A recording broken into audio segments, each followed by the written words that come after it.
Welcome to the Truth and Liberty Show, where trusted leaders bring biblical insights to important issues to help you stand for truth and effect godly change in our nation and in our world.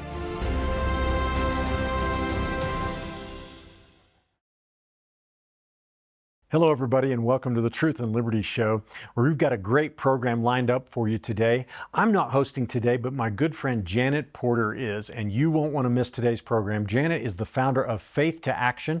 She's the author of the original heartbeat bill in America, which got passed by, I think, almost 20 states in this country, banning abortion after a heartbeat is detected.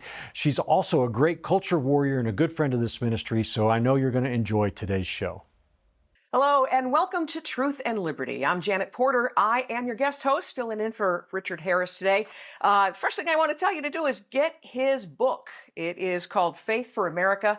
You can order that through Truth and Liberty, GTN. That stands for Truth and Liberty, Gospel Truth Network.com. I think it could also stand for Truth and Liberty. Get this now. It's a book you want to have to encourage you and to inspire you to pray in God's destiny for America. It's Faith for America. It's at truthandlibertygtn.com.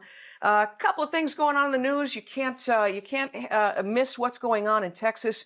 Pray for those who are still lost in these flash floods that took place. There are over 80 people that lost their lives, still over a dozen missing.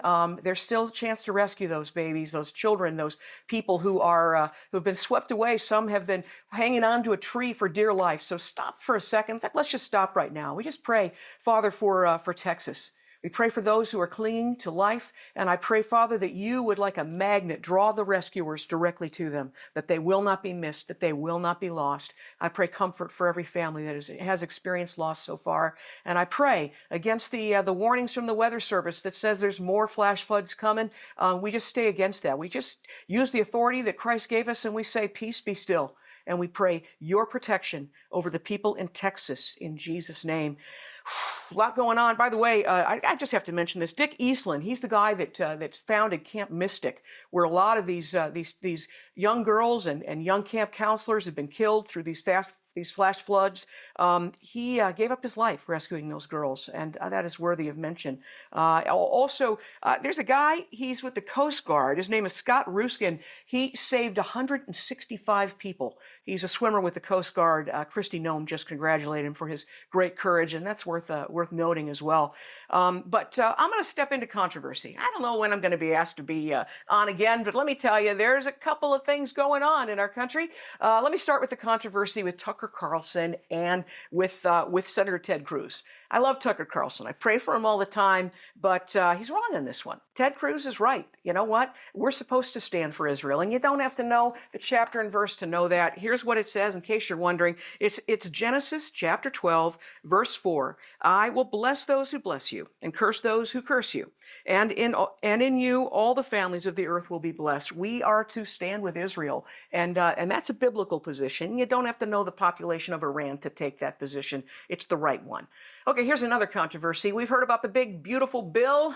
Well, there's also a controversy between President Trump and Elon Musk, and, well, I side with President Trump, but Elon Musk has some points. Here's the best part, I think the most beautiful part of the big, beautiful bill, is they've defunded Planned Parenthood to the tune of $800 billion, almost $1 trillion that was going into the #1 baby-killing conglomerate in North America. And, well, the good news is it's been defunded. Planned Parenthood of Cleveland has closed its doors. Praise the Lord, more will follow. But I just want to put this little note in here. The parliamentarian said they wanted to defund them for 10 years. But the parliamentarian, who's a holdover from the Democrats, says, no, we're only going to do it for 1 year.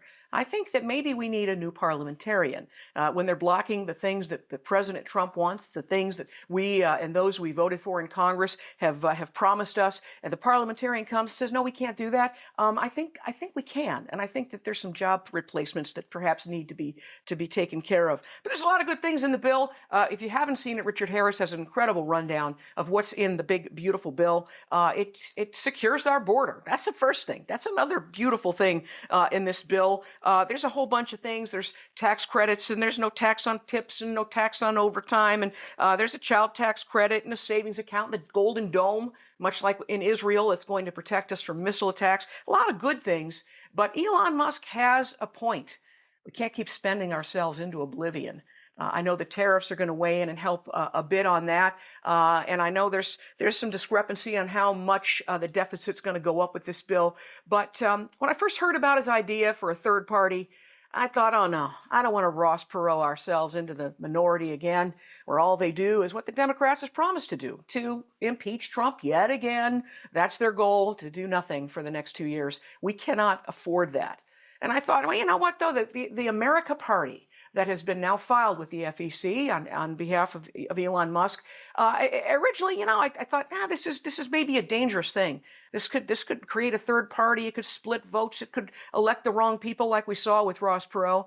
But I also think of all the Republicans in name only, the rhinos, who are the ones that blocked our heartbeat bill. At both the state and federal level, it was the Republicans in name only that are a part of what they call the uniparty. There's a problem. They have been spending us into oblivion, and maybe, I don't know, maybe we take a look at what God has to say. He speaks through his prophets, and he's not the one who's deaf. A lot of people say God doesn't still speak today. No, you're talking about idols. Idols are the ones that are blind and deaf. It's our God who has not changed, and he says he speaks through his prophets, and one that has been tested, one that has been very, very accurate is Kim Clement. Listen to what he had to say back on November 13th, 2013. Let's take a look.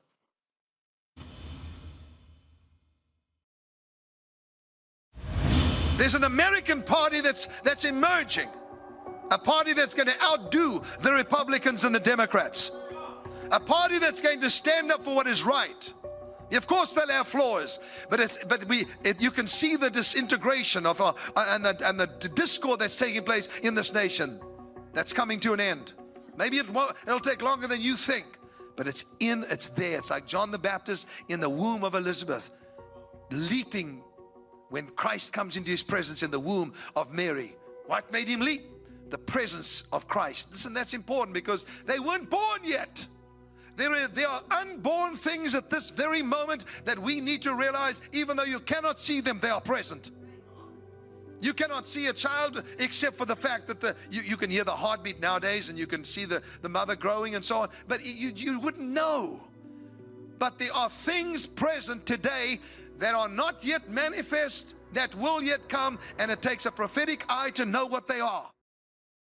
It takes a prophetic eye to know what they are. 12 years ago, Kim Clement said there's going to be an America Party. We don't know about the timing, and maybe we need to maybe take a step back and wait and see what God's doing. But he also brought up some other issues, like the unborn, things that are unborn, like the babies in the womb, whose heartbeats can be heard. I'm going to talk today with a good friend of mine. She's going to tell us another approach to bringing about the end of the slaughter and protection of our lives in the meantime. But I just want to point out that we cannot take God out of this formula. You know what? God is the one who said, hey, President Trump, turn your head at the Butler rally. Turn your head just right now at this moment when the bullet is being released from the chamber to save his life.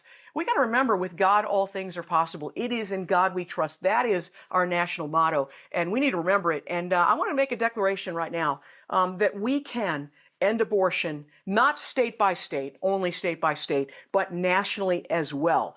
We have a federal heartbeat bill, and we've got a campaign to jumpstart it and get that going. If you go to heartbeatbill.com or Faith to Action, I just want to point this out. I'm doing it because this is not a money-making thing, because you can, with a click of a button, send up to 546 postcards for less than the price of the postage if you'd mailed them all yourself. And what it says is, hey, you know what? Just as slavery wasn't a federal issue, if it was, there'd probably be some slave states today. Excuse me, slavery wasn't a state issue.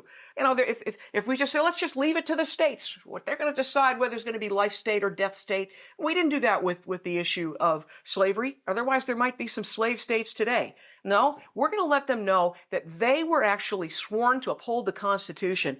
And I found something in the Constitution that I just want to share with you. It's in Section 5 of the 14th Amendment. You know, the Equal Protection Amendment? Listen what it says. that everyone who swore, from the president to the vice president to the Supreme Court to every member of Congress, by the way, you can send a postcard to all of those people with a click of a button for less than the price it would cost you for postage. But here's what it says: Congress shall have the power to enforce by appropriate legislation the provisions of this article. The provisions of equal protection under the law. The provisions of the 14th Amendment that also state, nor shall any state deprive any person of life. You know, what states are doing across America right now. Hey, you know what? That's a violation of our U.S. Constitution. That's a violation of the oath that every one of these members of Congress took.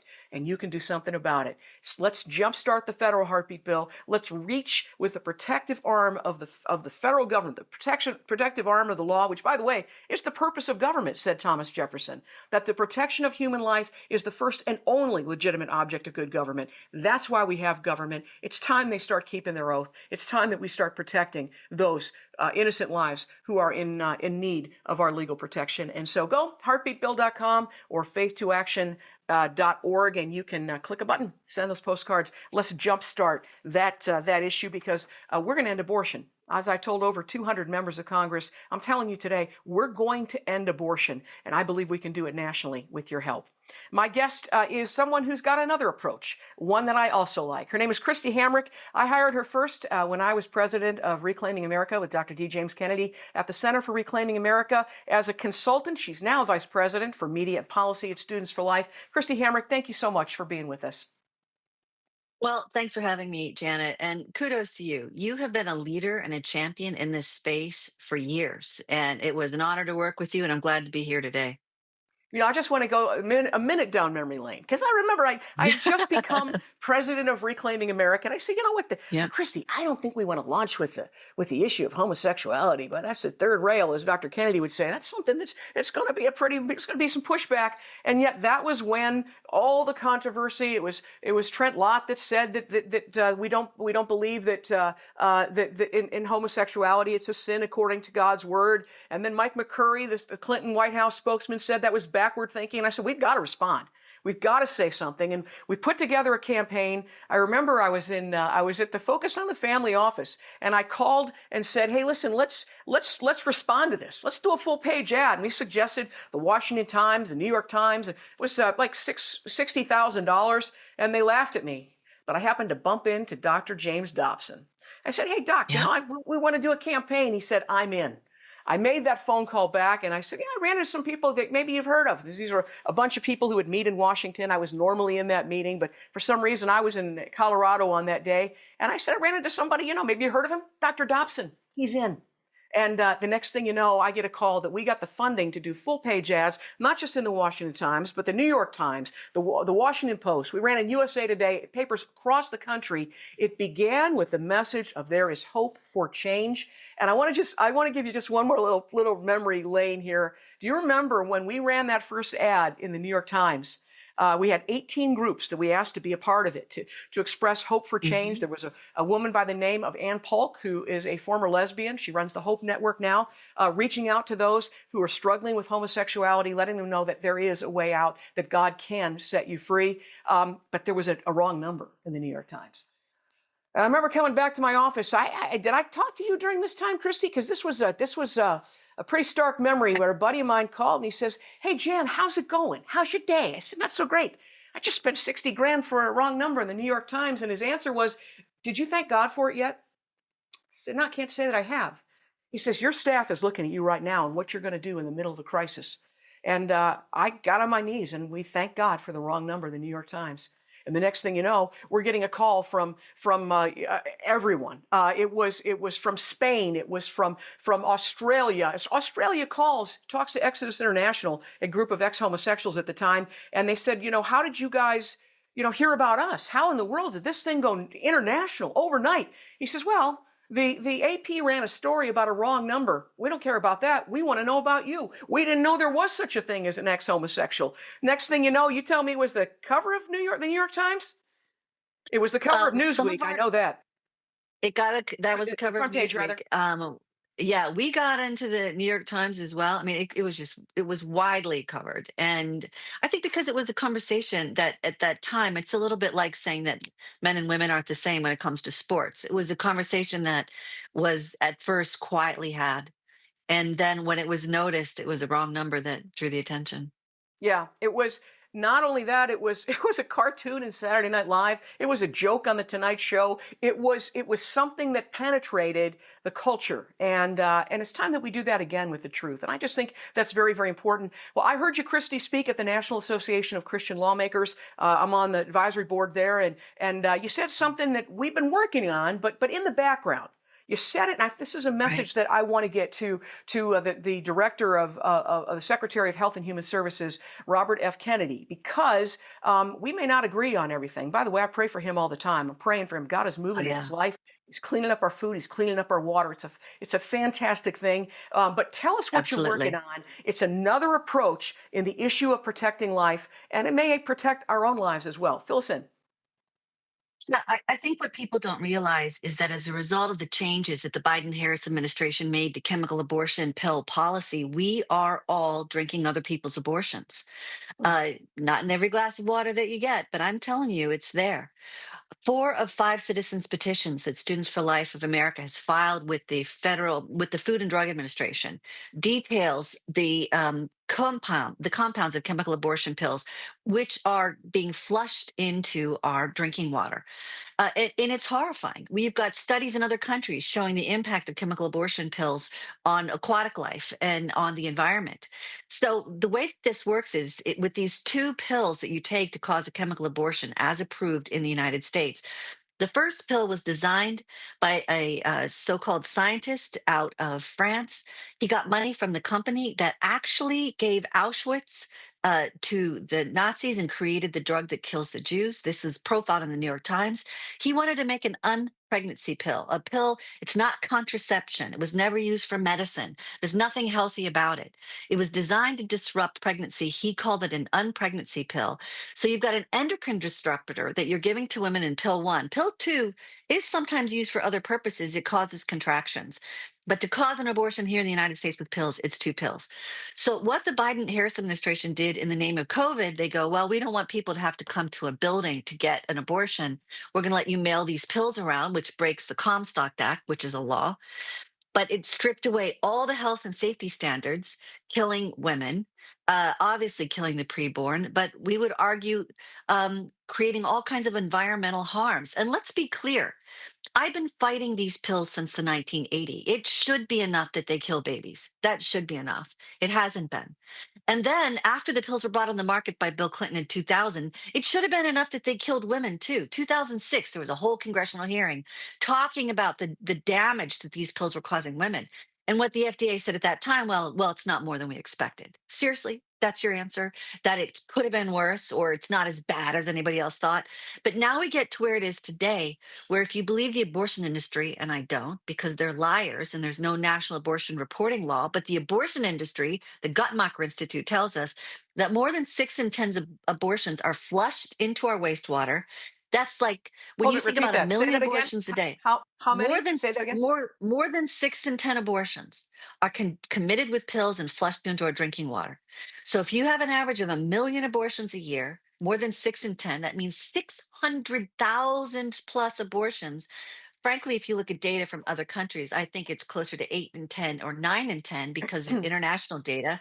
Again, we're just taking the abortion industry's word for it. So more than 600,000 abortions, human beings, and then chemically tainted blood and placenta tissue is going into our water because that's what they do.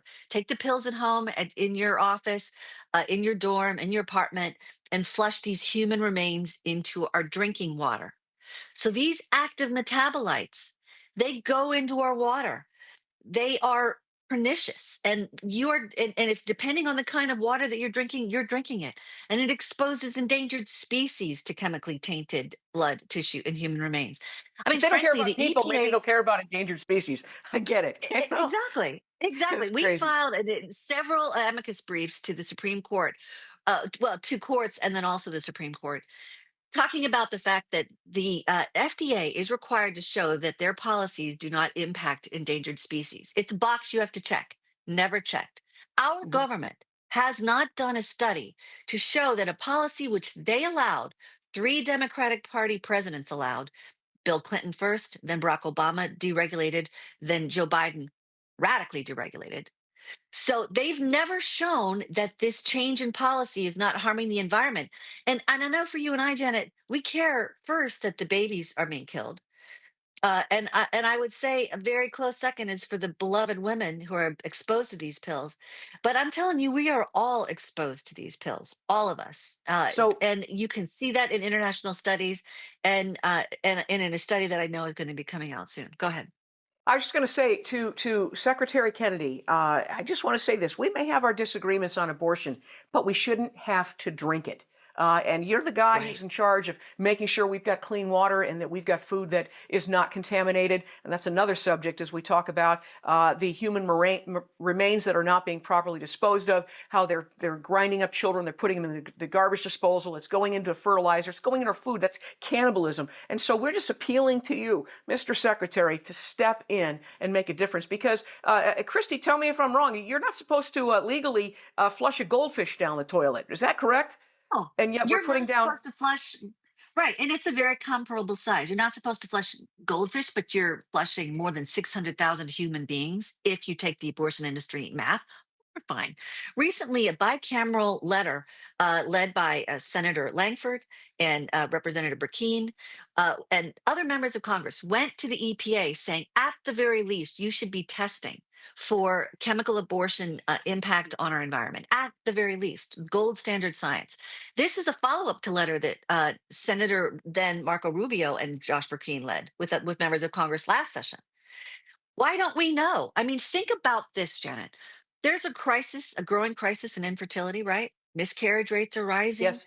Is it because there's endocrine disruptors in the water? I mean, even if you support IVF, and that's an extremely troubled industry, when they're trying to help a woman get pregnant with IVF, they give her progesterone to support that pregnancy. Meanwhile, back at the ranch, as they used to say on television, there are progesterone blockers in the water from chemical abortion pills. And don't let the abortion industry scare you.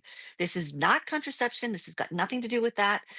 This is not a magical treatment for a thousand others, different circumstances. This was invented to disrupt pregnancy.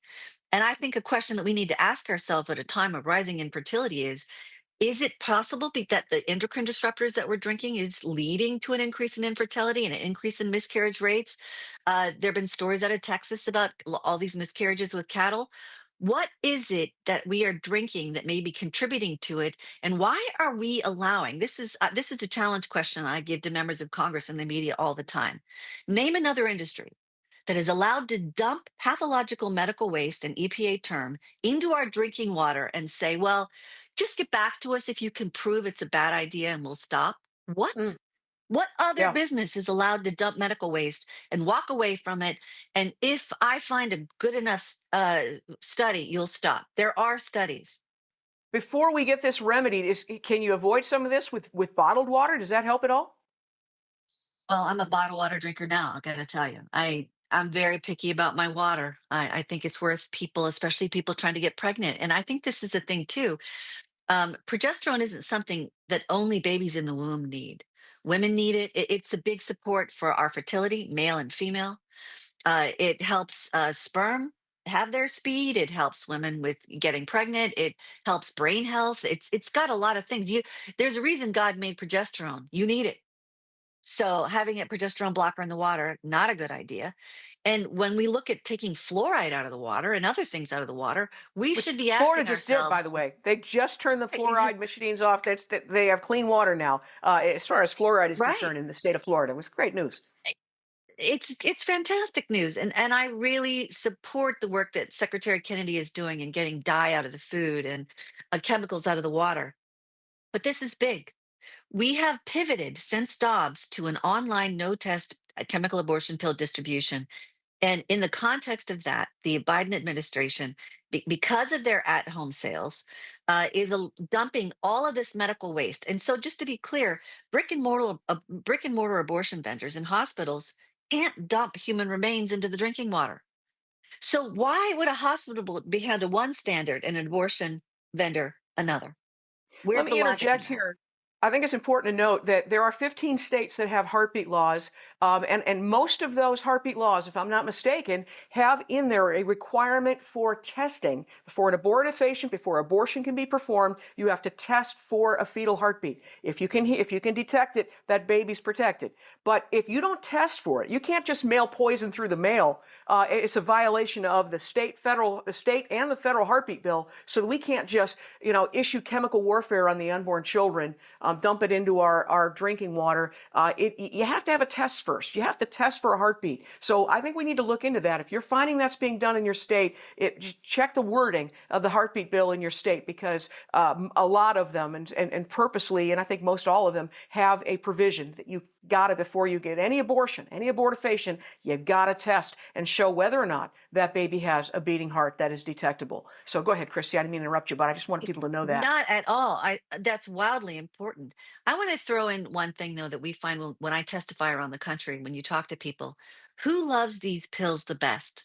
Sex traffickers, abusers, and pill pushers. They love it. Just today, the biggest abortion story in the entire country, in the entire world, really, is a story out of England in which a paramedic from Scotland was having an affair, and a girl got pregnant.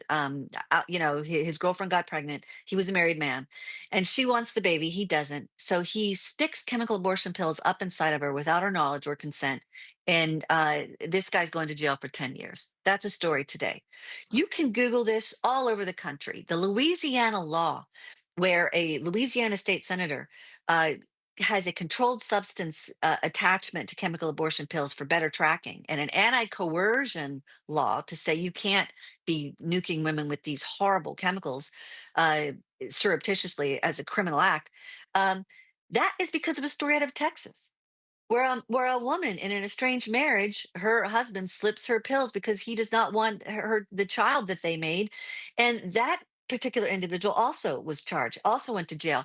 This is an abuser's dream drug. This no test online distribution, it empowers abusers. It lets the abortion industry off the hook from medical testing, like a test for heartbeat, and for any follow up with the human tissue, and which would be handled differently in any real medical center. So what can we do, Kristi? I'm the action person, a faith to action, right? So can we ring the phones? Can we sign your petition? What's the thing that's going to get the attention of our Secretary of Health and Human Services, who I believe wants to keep us healthy? And again, I believe God's moving in his heart. I believe he's going to end up being saved, and I pray for him. Let's continue to pray for him. But what can we do to deliver the Absolutely. message to him? Well, I would ask you to get connected with Students for Life Action. We are leading the charge on this. We are doing environment. We're trying to get meetings with the entire, with HHS, Secretary Kennedy, with the EPA, with Lee Zeldin, and then at the FDA, Dr. McCary. We want to get into those offices. We've communicated with them. We've talked to the administration. I think you know that we just finished the big, beautiful bill. That was a huge thing that the pro-life movement's been doing, trying to cut that money to Planned Parenthood. So that's a huge win. We're excited about it. We have to get started though again, because people don't realize that money sunsets in a year. In a year. So it's studentsforlifeaction.org. Is that right? That's correct. That's right. Okay. Kristi, I'm so grateful for you. Thank you for what you're doing, for being a voice for the voiceless. We're going to come at it every way we can, and we're going to bring the killing to an end. I think this is an important thing, and I think we need the president involved in this as well. Thanks so much for joining us. Oh, absolutely. Thanks so much God for bless having you. me, Janet. Let me introduce our next guest. She is somebody who I was very impressed with. I was speaking at a Patriot rally in Houston with my good friend, Dr. Stephen Hotze, and I heard somebody speak who is a visionary. I like people who dream big. We're supposed to dream with God. Not just regulate around the edges of abortion, not just defund abortion, but we can end it. And we can clean up our water and clean up our food while we're at it. But there's something we can do in the schools. Everybody says, you can't get God in the schools. He's been kicked out. Well, you know what? He's being invited back in all over the country. And we've got some people who are on the front lines making that happen. We have Julie Pickren. Is she here with us now? I think we're connecting her. She is on the Texas School Board. She's in District 7 of the state of Texas School Board. She's somebody who said, you know what we need? we need to help these kids in school where you've got so much depression, you've got suicide, you've got teachers quitting, you've got violence, you've got drugs, you've got all these things since we kicked God out of school. What can we do? She says, you know what would be neat? Let's have chaplains come back to school. Well, we have chaplains in the military. We have them in Congress. We have chaplains in prisons. Why don't we send chaplains into our school system? And guess what? It's happening. It's happening in the state of Texas. It's reaching now 500. Is it 500? She's going to tell us how many. I think it's 500 million people, students that are being impacted by this so far. It's phenomenal. And let me know when we get Julie on board. In the meantime, what we're going to do is let you know that there is something you can do, not only to pray that we get these meetings that are happening with Students for Life, with the Secretary of Health and Human Services, Robert F. Kennedy. Also, we need to get this message to the President. We need to clean up our food. We need to clean up our water. We have become cannibals, and that is horrendous on so many levels. But we can also end abortion. So just by way of a reminder, if you haven't yet, send those postcards in. You can, for less than the price of postage, if you did it yourself, you can send it to all of Congress. That's Republicans, the Democrats, it's the House, it's the Senate, it's the President, the Vice President, and the Supreme Court. All of them swore an oath to uphold the Constitution. And in that Constitution, it says, nor shall any state deprive any person of life. And you know what? Guess what? In that Constitution, it tells them what their job is, tells them what they're supposed to do. It says, that Congress shall have the power to enforce the 14th Amendment, the equal protection under the law, that we have the power to enforce it by appropriate legislation, like the federal heartbeat bill, and the provisions of this article. It's the federal heartbeat bill is H.R. 682, and with one click of a button, you can send 546 cards. Again, we have not put all the costs in this pricing. I told them we got to keep the price down because I want postcards to be delivered. Even if you just click a button, you can send it to every Republican in Congress. Click another button, send it to every Republican in the Senate. Click another button, send it to everyone in the House and Senate, including the President, the Vice President, and the Supreme Court, who ultimately will be deciding these issues as they come before them. But that's their job. They swore to uphold the Constitution, and for all the people who are saying, oh, it's a state issue, can't touch it, after Roe. No, it's not a state issue. Life is not a state issue any more than liberty was a state issue. And so we don't have slave states today. It's a federal issue. It took a civil war to get us there, but hopefully we now can use the freedom that God has given us. That Dobbs is now in the ash heap of history. Roe versus Wade is in the ash heap of history. We now have the opportunity to protect children again. Let's do it. Are you passionate about standing for truth in the culture, but don't know how to get started? Well, Truth and Liberty, our mission is to educate, unify, and mobilize the body of Christ to stand for truth in the public square. And as part of our mission, we provide you with an amazing array of resources on our website. And our website has just been revamped, remodeled, and retooled to be user-friendly. And I'm so excited about it because I believe that there's nothing like it out there anywhere. I want to encourage you today to go to truthandliberty.net and check out the Resources Center and the Get Equipped Center. On our Resources Center, you will find hundreds of links, hundreds of videos, articles, blogs, even America's original founding documents can be found on Truth and Liberty's Resources Center. It's searchable by topic, preset topic, or you can put in a custom search to find exactly what you need and what you're interested in. In the Get Equipped section, we link you to tools created by our strategic partners, including Pray, Vote, and Engage tools. We culture impact teams, civic action teams, biblical citizenship in modern America, biblical worldview training, and more. So go today to truthandliberty.net and find what you need to get equipped to stand for truth in the public square. Welcome back. I'm Janet Porter, filling in for Richard Harris today, the Truth and Liberty program. We're so grateful for all that they are doing, all that Brother Andrew Womack is doing. What an incredible ministry, and it's just an honor to be working with you. But we've got someone else who's an honor to work with. She is someone I was very impressed with when I met her at a Patriot rally in Houston. We were both speaking at Dr. Stephen Hotze's event. Julie Pickren is a visionary. She's a school board member, and Julie, I just got to tell you, you're the seventh district, so we get this clear, of Texas, which makes up a big portion of the state. There's how many school board members in the state? There's 15 of us. I represent about 10,000 square miles of the great state of Texas. I have 2.5 million constituents, and I Oh, is serve that all? 6 million. Yeah, and I Yeah. serve 6 million children every day of my life.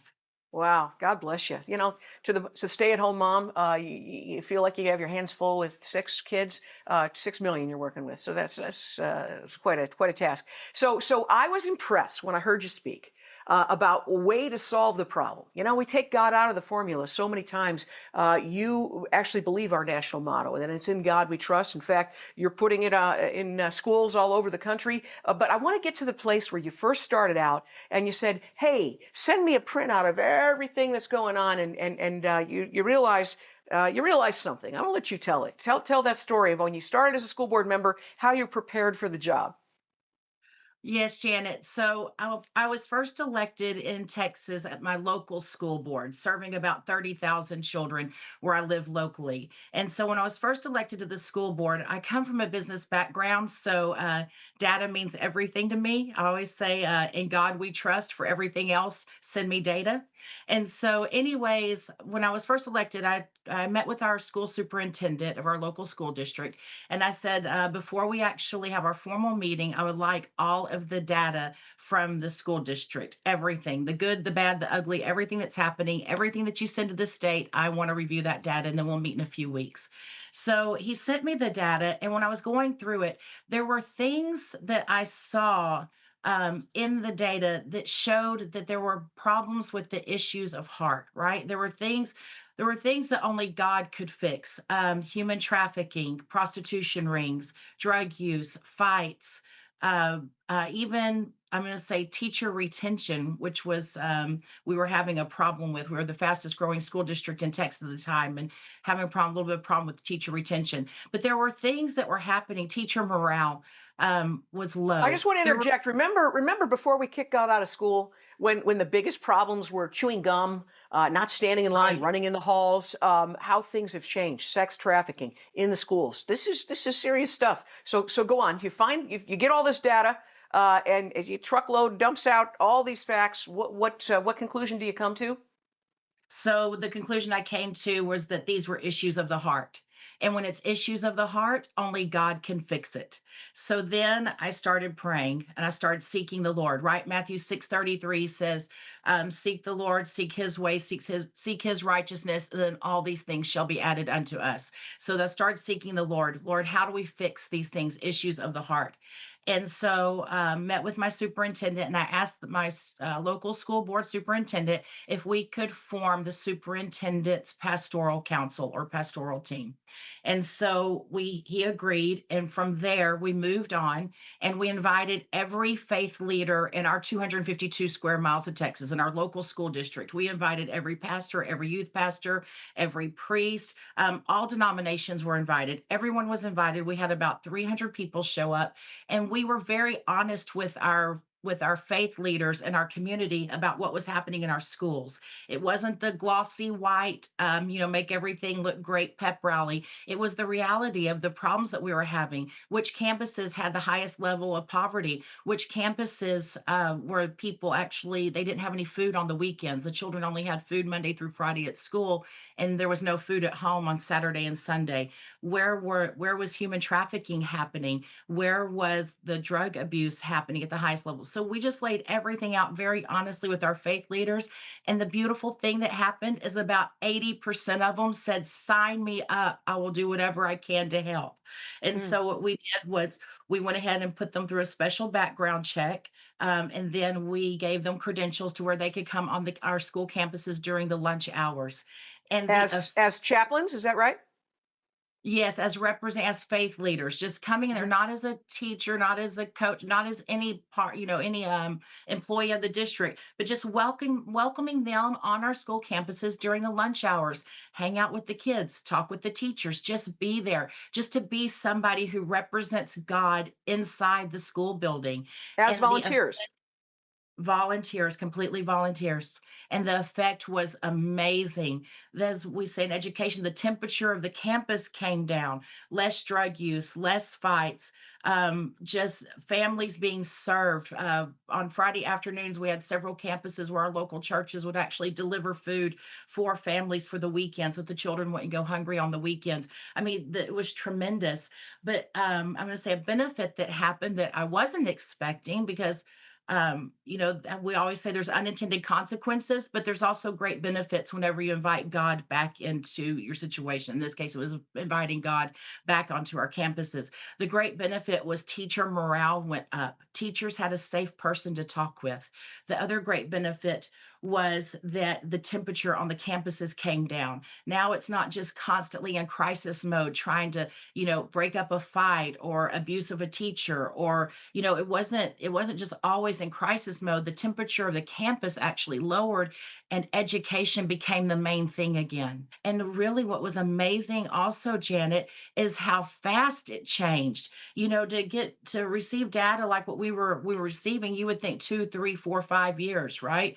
It Mhm. wasn't. It happened in a matter of 8 months to 12 months. It was Wow. really a radical change on our campuses when we invited God back into our schools. It makes sense. I mean, we have chaplains in the military. We have chaplains in Congress. We have chaplains in the prisons. Why not in our school system? But then you took it to another whole level than just volunteers at lunch hour. Tell us the next step. I did. So after from my trustee position where I was serving 30,000, I was then elected to serve the state of Texas in education to serve 6 million children every day of my life. And so I started praying and the Bible tells us that when we are faithful with a little, God will trust us with much. So I started praying and I said, Lord, I said this program worked so well at our local level for our 30,000 kids. How can I take this program to 6 million children? How can I take it across the state of Texas? And so, truly just seeking God and His counsel and His wisdom, worked with a couple of people and wrote the Texas School Chaplain Act, which provides almost $8 billion in funding for schools to have chaplains as employees across the state. I went to Senator Mays Middleton and Representative Cole Hefner, and I said, will y'all please sponsor this bill and carry this bill on behalf of the children of Texas? Showed them all of the data, showed them the huge reduction in suicide, the reduction in teen pregnancies, the reduction in crime, the increase in teacher morale. The data is overwhelming. And so they agreed to carry it. Senator Middleton was just a champion for this bill, passing it through the Senate, getting it to the governor's desk. Governor Abbott signed it into law. And so any school district in Texas now can hire chaplains if they want, or they can have volunteer chaplains, however they want. And it all started because you were faithful with little. You had the data because of what you did at the local school board level, correct? And then now we went and said, let's do this statewide. Tell me now how many kids in the state of Texas are now being able to come into contact with a chaplain in their schools? Oh, Janet, this is amazing. Over half of our school districts in Texas have adopted chaplains in some form or fashion. They have adopted school chaplains as a paid position and or as volunteer positions. So that's roughly about 3 million children now have access to someone who represents God on their school campus. Okay, so 3 million kids now have an access, someone to talk to.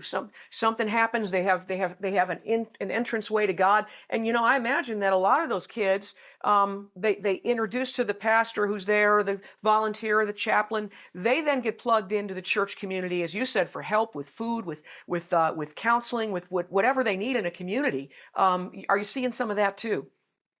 We are. Actually seeing several of our churches grow. Churches, school districts that have adopted chaplains in a larger scale. We're seeing a lot of growth inside of our churches. I can think of one church in particular that was a very kind of small country church that a lot of development was going on around the church. Texas is growing so fast, so the city was kind of moving out to them, and so they chose to embrace what the development around them and the growth around them by getting involved in the schools. And that church that was just a small little country church, probably about 100, people, now has 9 campuses and over 15,000 people every Sunday. So they Oh really my. big way. And because that trust was formed with the kids and with the families. Now you have families who are going to church. But this has been a game changer in education. And so now we're taking it to the nation. You know, I think one of the things that has kept people back is right away, if we talk about chaplains in the schools, well, what happens if the enemy gets in? What happens if you have people that are anti-God or Satanists that want to come in? What do you do there? How do we guard against people leading kids in the wrong direction? Oh, I'm so happy you asked that. I received that question so much whenever I was writing and working on the helping to pass the School Chaplain Act, also in Louisiana, Florida, Missouri. We have it in so many states now.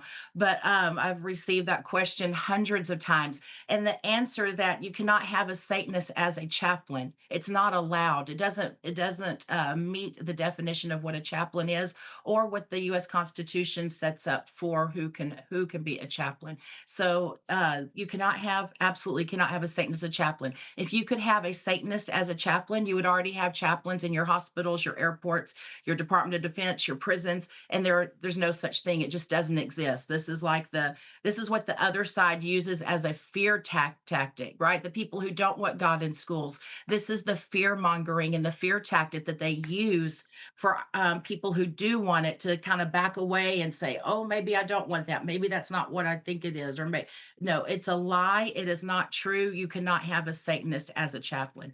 And You then our told me dad, one time the wording, though. I just want to be clear that there's specific wording that says why not. So if people feel more comfortable pursuing this in their state. I just want to get to that if you have it handy. okay.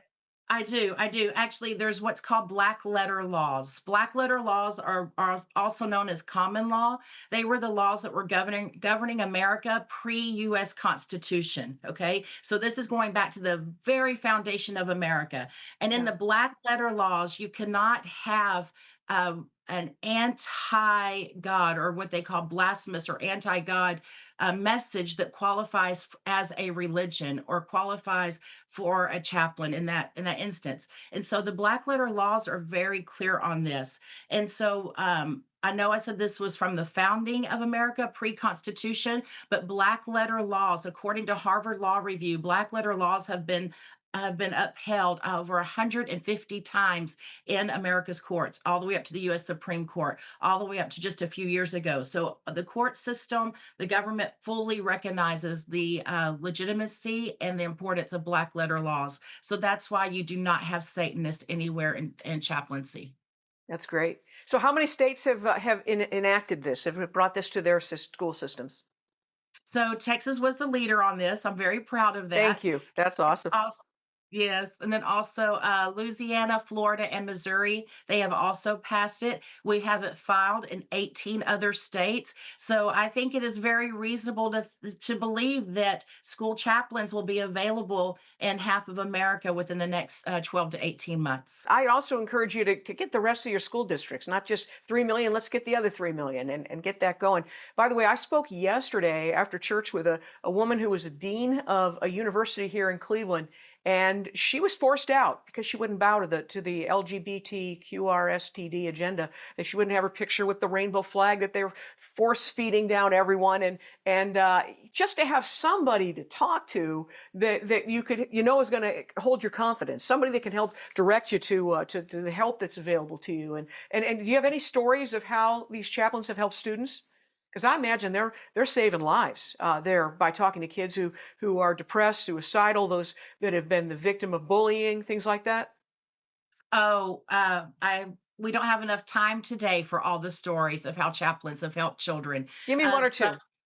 okay, in data that we have, we are seeing an increased level of suicide among our AP students, right? Our smartest and our best. They're under tremendous amounts of pressure.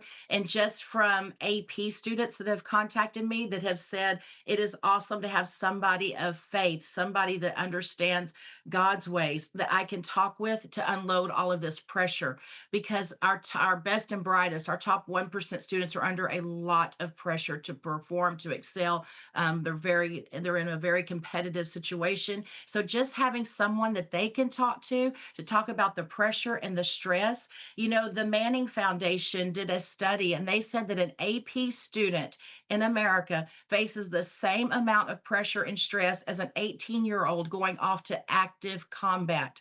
So when you think about when you are putting your child on the school bus in the morning and they're going to high school and they're the best and the brightest, they're America's future, our brain trust. That when you put that child on a school bus in the morning, that child is facing the same amount of pressure as an 18-year-old going off to active combat and war. So that child needs extra mental health supports. That child needs someone safe to talk to. And when that is a person of faith, the Department of Defense says that is the very best person to prevent suicide. I just want to say to students, if you're feeling that much pressure, I just want to say to you, nobody's shooting at you. I mean, typically, this is not the pressure that you put on yourself is not it's not something that is of God, and it's not something that you're meant to carry. But can these chaplains share their faith? Can they lead people to Christ? Do they have the freedom to do that? So that is at the family's direction. That is at the direction of the student and as at the direction of the family. Chaplains, they represent God in a secular environment, and so they are not allowed to proselytize. But if the child or if the family says, we want to know more about your faith, or we want to know more about Jesus, or we want to know more about God, then if the student or the family opens the door, then yes, the chaplain can share the gospel message. 92% of all chaplains in America are Protestant. 7% are Catholic, and then 1% or a little bit less than 1% ticks off on other. So when you talk about who becomes chaplains, it is Bible based, it is Christian based religions. People who are becoming chaplains, in my opinion, it's because we're the ones who have the Great Commission, right? We're the That's ones that right. Jesus go. We're an active religion. The Lord said, go spread the message, go spread the gospel of peace, go do it, go bring peace to people, go set people free, go, provide a wonderful future, take people out of despair and doom and show them hope and light. And so that's just how the numbers break down. 99% of all chaplains in America come from a Bible based religion. Even in that other 1% is still Bible based. It's still Old Testament based because it's going to be other religions that are based on the Torah or on the Old Testament. It's really something when people say, I want to go on a missions trip and I want to go overseas. And those are all good things to do. But you know what? We can take a missions trip right here in America. If your goal is to spread the gospel, if you want to see people saved, if you want their lives changed, to connect them with God and to connect them to the destiny God has for them, you can do it in the schools. As you said, it's happening Texas, Louisiana, Florida, Missouri. How do we get this into other schools? Would you have a model bill that they can get from you? How do we go about this? We do. At National Association of Christian Lawmakers is the model policy for this. Like I said, it's filed in 18 other states currently. So I really look forward to this being in half the states in America in the next 12 to 18 months. Also, what you can do is you can contact your governor's office, call your governor's office or email your governor's office and tell them that you want school chaplains for your state. The other thing that you can do is you can go to your local school board and you can say, I want chaplains on our school campuses in our schools, because you don't need legislation technically to adopt chaplains in your schools. It's already constitutional. There's already chaplains all over America that are being paid for by the government, DOD, Department of Defense, prisons, hospitals, airports. They all have chaplains being paid for with tax dollars. So it is completely legal to have a chaplain in your school. And so call your local school board, tell them. What the Texas bill did that's so different and what's passing around the country is Texas actually qualified chaplains to be a school district employee. What we did is we said if a school district wants to hire a chaplain, the state will pay for it. And so that was the game changer, that they can actually be a paid employee of the school district. That's fantastic. That's fantastic. You know, the National Christian Lawmakers, National Association of Christian Lawmakers, I was trying to punch up the website there. We'll get it. Just do a search. You can find it. They also have the model bill of the Texas Heartbeat Bill, which has become the standard. That's the one that has the civil penalties that brought the killing to an end in almost every case. It's awesome. When I heard you speak at that Patriot rally, I just was so thrilled to see you come to the NACL to get the model bill going. And it's great to hear that if you're not in one of these few states that have it passed already, you can still go in and be a chaplain in your schools. Now, the first call they'd make. So, all right, let's say I'm a youth pastor. Let's say I'm a layman in a church, and I have a real passion to reach out to children. So there's a background check. What's the first step? We get the model bill, but even before the bill is passed, what are the steps people can take right now? So the steps you can take right now, if you feel called to serve children, the very first thing you can do is contact your local school board. Contact your local school board, your local school district, and tell them, I want to volunteer in the schools as a chaplain. I want to represent God on campus. And then there are laws in place. You'll go through a background check. It's a little deeper dive background check because we have to make sure that all of our teachers and students are safe. And then your local school district should adopt some policies, and they probably already have policies in place for people that they allow to volunteer on a reoccurring basis. Often not just coming in for, like a PTA breakfast or Christmas party. Your school districts already have rules for people that support teachers or support coaches that volunteer weekly, bi-weekly, every day. They already have those policies. So you just contact your local school district and say, I want to volunteer as a chaplain on campus, and put me in the program. Put me in your volunteer program. Put me in your reoccurring volunteer program, your ongoing volunteer program. I want to represent God on campus. And legally, they cannot tell you no. Oh, that's fantastic. By the way, there's other ways in. There's good news clubs. There's Bible clubs. My mother started a I Love You club, she called it, and got into the elementary schools after hours, had a Bible teaching, had puppet shows and songs, and we did crafts, and people were led to Christ. This is still America, and we still have freedoms, but we've been told we can't use them, and that we've got to sit in a corner and be silent or go off to Africa. No. We can have a missions trip right here. We can reach America's children, and they desperately need it. And so before we go, I want to get one more story of a kid who is reached by a chaplain that this is worthwhile doing. Give me a story that will encourage somebody to follow suit. Well, I can tell you another story of a chaplain that had to do with human trafficking. So there was a volunteer chaplain on a school campus, an elementary school campus in the DFW, the Dallas Fort Worth area. And this volunteer chaplain at this little elementary school noticed that there was a group of about 15 to 20 little 8 and 9-year-old girls that were getting picked up every day by a limousine. Now, I know that sounds odd, but in some of the more affluent areas of Texas, child transportation services, that you privately pay for have their little, gimmicks or, their little marketing thing. Okay. So, but the chaplain thought, that just doesn't seem right. It's all these 8 or 9-year-old little girls. They're not related. It's every day, it's going on. So the chaplain went to the school district, and the school district gave the explanation that I just gave, that said, oh, it's just a transportation service. That's their marketing thing, is that they pick the kids up in a limousine. And so you just need to ignore it. It's fine. Well, it still didn't sit right with the chaplain. So the chaplain went to the local sheriff, went to the county sheriff, and brought it to the county sheriff. And the county sheriff, upon investigation, found out that all of these little girls were in a sex trafficking ring, and that all of these little girls were in a home where they were going to school during the day, but then they were being trafficked at night and on the weekends. But And chaplain so, stepped in and made the difference. I'm sorry, we're just running out of time, and I just right. want to say thank you, Julie Pickren. You can get the model bill at christianlawmakers.com. That's the official NACL website. How do they get a hold of you? We've got 30 seconds left. www.juliepickren.com, JULIEPICKREN. Sign up for my newsletter and stay informed on how we advance faith, family, freedom, and education. Fantastic. In the meantime, also pick up Faith for America. You can get that at Truth and Liberty, GTN.